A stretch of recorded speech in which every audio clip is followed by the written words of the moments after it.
you want to be the kind of grown-up whose feet are firmly planted on the ground, who's wise and mature in their faith, not easily tossed about by different trends or ideas that are thrown into culture? I do. And today's reading is Ephesians chapter 4, verses 1 through 16. And in it, Paul writes about how to be that kind of mature, unified body of Christ that's built up in love.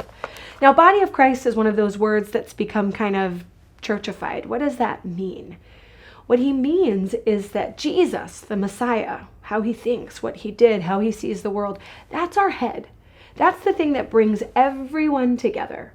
And the rest of us, we are the body. We're his action in the world, living out the will of the head. We get to be the hands and the feet and the heart and the lungs, animating Jesus's work in the world. So here's what he says. I want to pull out verse 14. Join me there in your own Bible. He says, so that we may no longer be children, tossed to and fro by the waves. He's saying, we want our followers of Jesus, we want our family to be firmly planted, not easily distracted or taken off course or not tempted, but worried, made anxious about every popular teaching that comes in. He says, no longer tossed to and fro by the waves and carried about by every wind of doctrine, by human cunning, by craftiness and deceitful schemes. And listen here. Here's how he says we grow up.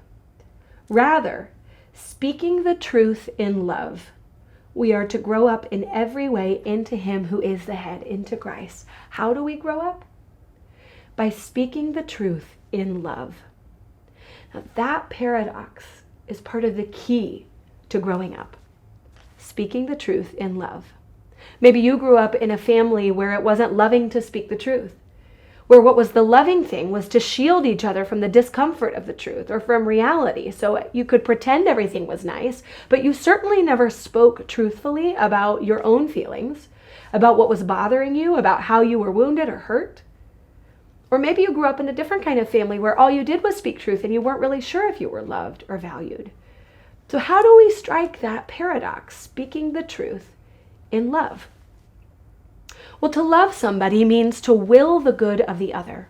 So if there is truth to be spoken, especially difficult truth that might make somebody uncomfortable, here's a question I want to pose to you. What would it look like to speak this so that it builds somebody else up? And what would it look like to talk about this issue in a way that is actually loving towards the person, that doesn't shame them or put them on the defensive, but to speak this truth for their good, for their growing up?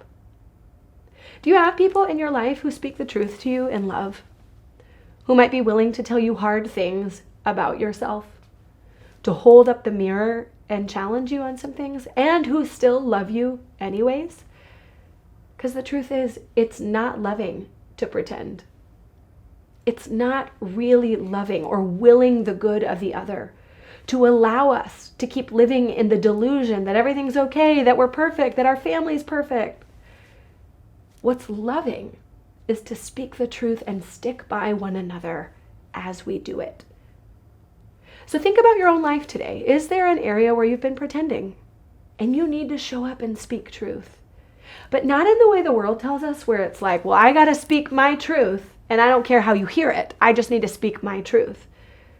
How can you speak truth so that it wills the good of the other?